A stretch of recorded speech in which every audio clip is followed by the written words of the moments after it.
Maybe one day I'm going to have an intro.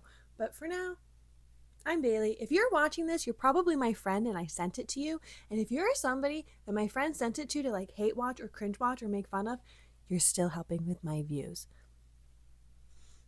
So thank you. So I figured with the TikTok ban going through, I need something else to do with my time. And a deep dive into American Girl might as well be what I do. And, there's a lot of creators out here that are doing great stuff about the historical dolls, deep dives. Like, Babbity Kate is totally killing it.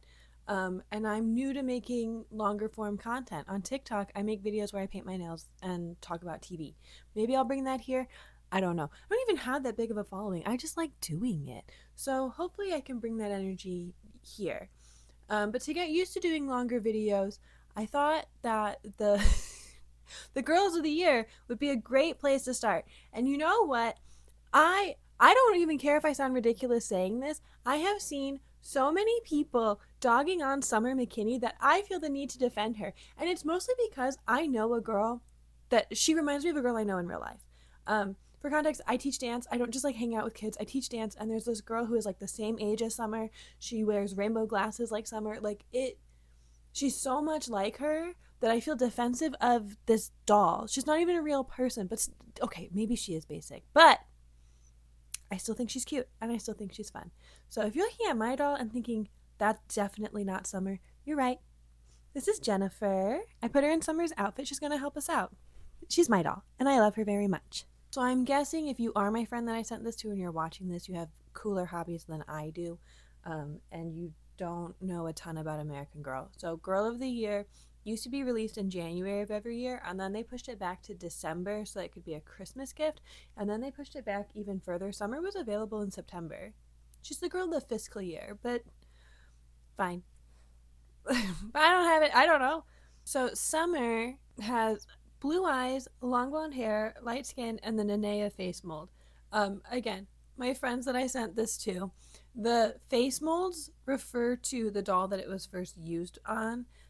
So that face mold was first used on Nenea. And if I'm being honest, I can't really tell the face molds apart. I can tell if it's an American Girl doll, but like there's people on the resale pages that will look at just a picture and can tell you which doll this is based on face mold, wig, eye color, all of that. I'm not one of those people. I love that they give the dolls birthdays, and Summer's birthday is June 21st of 2015, which honestly makes me feel sick to my stomach. I can accept that she's 10 years old in 2025. Don't tell me what year she was born. I'm not going to do the math. It makes me feel so old. Her hometown is Columbia, Maryland. And I think I want to talk about like the books and personality before I talk about the collection. And I know that I started by talking about the doll. So, as of the time of recording this, there's only one book, and it's Summer's journal. And we establish who she is, we meet her family, she goes on an adventure. There's two major plot lines in it. One of them is about like starting up a business, and the other one is about her relationship with her aunt's cat. So first, Summer explains to us why she's journaling and the members of her family. She has a mom, a dad, a sister named Holly, and her Aunt Olivia. Aunt Olivia is who Summer wants to be when she grows up. She's a business owner. She sells baking and craft supplies, and I'm pretty sure she's a lesbian. Look at her. She has a cat with diabetes. Because the American Girl dolls are 10-year-old girls, they all kind of like latch on to something that they think is hilarious, but as an adult I just like can't get on board with, and they say it's the funniest thing ever. So in this one, it's her nickname with her sister. Summer's nickname is Vacation because she was born on the first day of summer, and Holly's is Mistletoe because she was born on the first day of winter. It sure comes up. So the cat. We'll start with the cat plotline. Summer's mom is going away for 5 weeks, and her aunt is going to stay with them. Aunt Olivia brought her cat named Fettuccine, and Summer's dog, Crescent, who looks kind of like Coconut, but is not Coconut, doesn't like the cat. And Summer doesn't agree with how her family handles it, that a lot of times Crescent gets sent outside and she doesn't think that's fair because it's Crescent's house. And then Olivia is nervous around big dogs. Me too, girl. That's why I have a Chihuahua and a Yorkie. Fettuccine's supposed to stay in the guest room, but she's kind of an escape artist and keeps getting out. And then Summer just is continually frustrated with how her family is handling Crescent's reaction to Fettuccine. But also feels like her sister and her aunt are choosing the cat over the dog, and by extension also her, and she's feeling really left out. But Summer loves dogs. She has like 3 personality traits, and it's that she loves dogs, she loves baking, and she loves rainbows. Like she says in it that her journal is her favorite color, rainbow. The JoJo Siwa-fication of these dolls is great, is so real, but I don't really care that much because, like, I was a JoJo Siwa defender at the time, and most of what she was preaching was like, wear bright colors, be yourself, be nice to people. Fine, there's worse messages for 10-year-old girls to hear, and if what they want to do is dress up in rainbow, I don't care. I think it's very age appropriate. I'd rather see rainbow JoJo Siwa-fication than sad beige. Holly and Summer get in a fight about Fettuccine. Holly thinks that Summer doesn't even try to play with Fettuccine and lets Crescent bark at him and be mean, but Summer thinks Holly is choosing the interloper over the family pet. Summer does, so she tries to play with Fettuccine. Aunt Olivia teaches her how to knit. Fettuccine gets out, and Summer finds the cat and brings it home, and Holly yells at Summer about it, so Summer yells at her back. They're sisters. I think if we didn't see them fight, it wouldn't be very realistic. Everybody's upset. Summer feels really bad. This is when Summer learns that Fettuccine has diabetes, and that's why Olivia was freaking out so much. This is another piece of info towards I think Aunt Olivia is gay. Of course she'd dedicate her life to her cat with diabetes. Oh, along this time, and I'll explain in the business line, Summer has started a dog walking business. She loves dogs, remember? And Holly said she would help her, but then she bails. So Summer leaves Crescent in the yard, and he barks. He was behind me. I don't know if you can see. There's his little head. Birdie does that. But their neighbors call to complain. So Holly and Summer are both in trouble. So they're both mad at each other. Summer makes sad dog cookies to give to the neighbor to apologize, and he does like the cookies. She also makes a cat toy for Fettuccine to apologize to the cat. I love how she talks to animals. It's honestly very fun. That pops up in Kavi's book too, that she also talks to animals. That doesn't mean the animals talk back. This isn't like a fantasy thing. They just express their emotions to their pets, which I kind of do that too. So then Crescent breaks into Aunt Olivia's room to bark at Fettuccine, and Summer feels bad because this time Crescent was the problem. So she talks to her friend at the animal shelter about how to introduce pets to each other so that they're not going to fight as much. So they try it, and it goes pretty well. Summer is open with Olivia about how she feels left out, and Olivia apologizes, which makes Summer feel better. There's this cat at the animal shelter that Summer really, really likes. Despite not viewing herself as a cat person, she views herself as a dog person. So then Olivia meets this cat. The cat is named Daphne, and declares Summer a cat person. Also, the whole time they were crafting, Aunt Olivia was making a dog sweater for Crescent. And then Aunt Olivia goes home because Mom is back. She says, I have a surprise for you. We're going to circle back to what the surprise is, because first I have to tell you about the dog business plotline. She has a dog. The dog is named Crescent. She wants another dog, but her parents aren't into it. Volunteers at the shelter that she got Crescent from. And there's a college student there studying to be a vet named Fiona, and that's the friend that she asks about how to introduce animals to each other. And then she has a neighbor with a dog that needs more exercise, so Summer decides to start a dog walking business, which I do think is a very appropriate thing for a 10-year-old to be doing. Her dad makes some rules so that she's safe, which is, I think, a really good idea to put into the book, so that if any kids are reading this and they decide that they want to copy Summer, they also want to have a dog walking business, there are guidelines that they can follow to stay safe. Like, Summer has to have a phone. There's an agreed upon route that she has to take. It's at certain times of day. And I I'm a fan of that because the thing that we have to remember is these books are books for kids. So if there's behavior that they're gonna model, I like that there's rules for safety. She has a ton of fun doing this dog walking business. She wants more dogs to walk. Aunt Olivia, because remember she has that baking store, makes dog treats with her, and then Dad eats one thing, eats a cookie, so she tries it, but she doesn't like it. A very 10-year-old. I think it's cute. Her dad talked to the neighbor walking his dog too, and he says yes. She wants to use the money from her dog walking to help the animal shelter that she volunteers at. I love that we're promoting volunteering. I worry that this is something that's kind of dying off in our society. But walking 3 dogs at the same time is a bit much, so Olivia gives her advice, asks for help when she needs it. So she asks Holly to help her, and Holly does, but is kind of a know-it-all the entire time, and that just annoys Summer. She learns about a craft fair at school, which school is not a plot line for Summer. Maybe it is in the second book that hasn't come out yet, but other American Girl, school is a major plot line. And sometimes it's not even grades. That the major plot lines from school are like things happening with her friends at school, but Summer, everything interesting happens on the weekends. It happens at night. School does not come up. So Summer decides she wants to join and sell dog treats and advertise her dog walking business.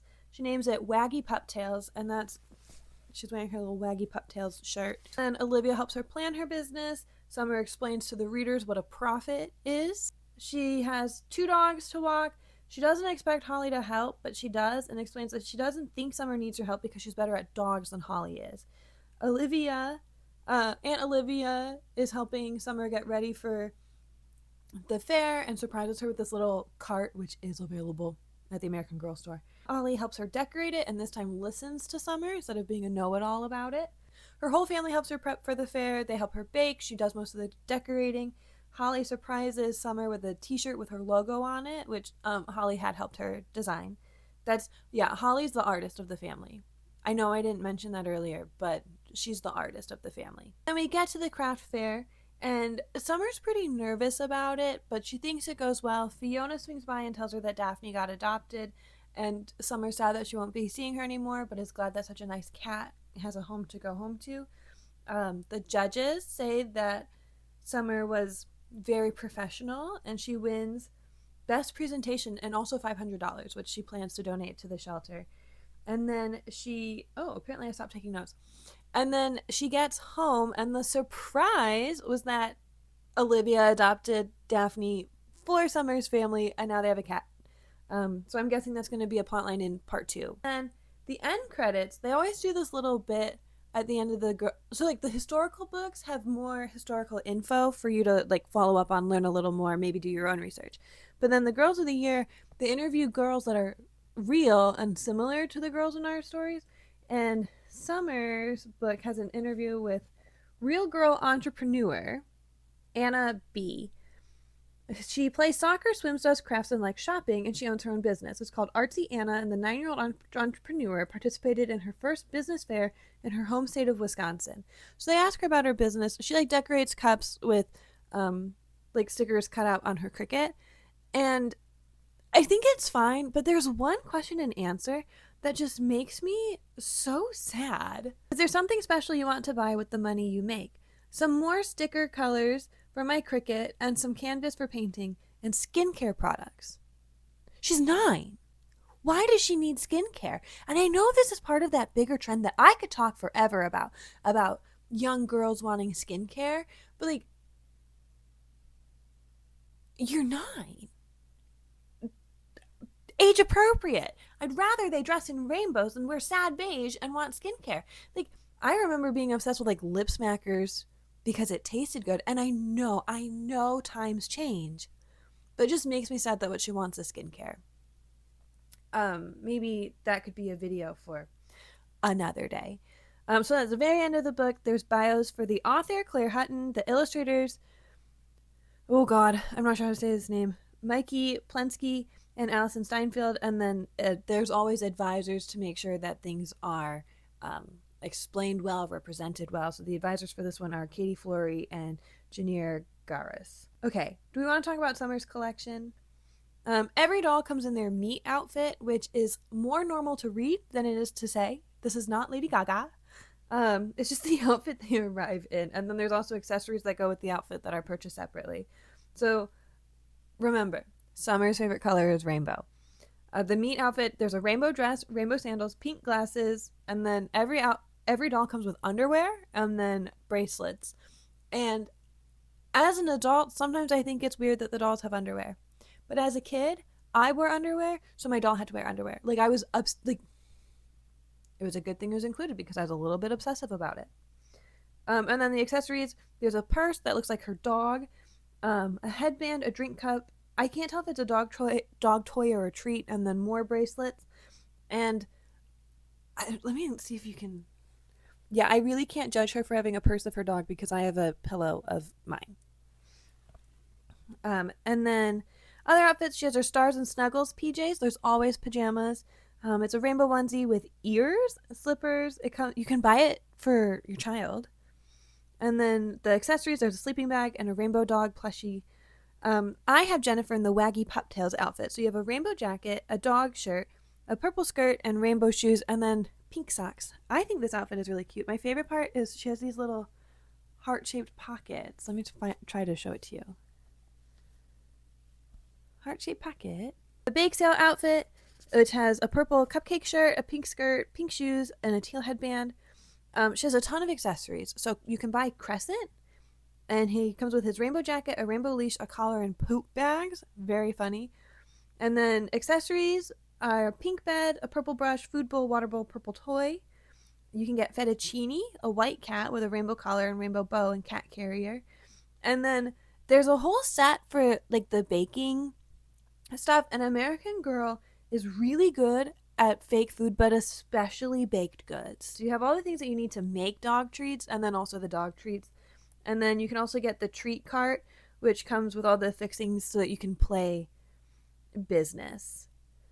So for my thoughts on Summer, I personally think she's great. And other girls have more going on. I can understand the criticism that she's basic, but I do like that we're encouraging young girls to view themselves as entrepreneurs. It reminds me of Girl Scouts from when I was Summer's age, that there's a lot of emphasis on, like with that whole cookie sales thing, there's emphasis on making sure that you're running a business, how to find clientele. What was it called? Like junior achievement or something that we did in elementary school that was entrepreneurship and running a business. So I think encouraging kids to follow their passions and their interests, and to do it safely and smartly is a good thing. I know a lot of people wish that there was more of an emphasis on STEM, and I can understand that, but I think business is another good one. And we can't we have to find broad appeal. As far as the criticism with the girl of today needing more diversity, I agree. I do. I'm sure that there's data or whatever that American Girl has that we don't about why they pick dolls to look the ways that they do. But the interests are, the interests can be a little more separate than that. And I like that there's a girl their age that they can read about that did it. When I was a kid, I hated reading those parts because I would feel like insanely jealous, and I don't know what my deal was at the time. I was frankly kind of an insane child. But I don't mind entrepreneurship as a plot line. I think it could even be a good thing to encourage young girls to stay in business, because that's who the target audience is at the end of the day, is young girls. If for some reason you're a parent and you're watching this to decide if you want your kid to read it, still read the book yourself. I think it's fine, but I'm also not a parent. Okay, so now I have to come up with an outro or something, and it's making my brain hurt and making me not even want to do this. So thanks for watching my video. I want to give a special thank you to the American Girl Wiki. That's where I get a lot of photos and information from. Whoever the mods are over there are fantastic and wonderful. Thank you very much, American Girl Wiki. And If I do another video, it'll be the 2024 Girl of the Year, Lila. So thank you for watching. Bye.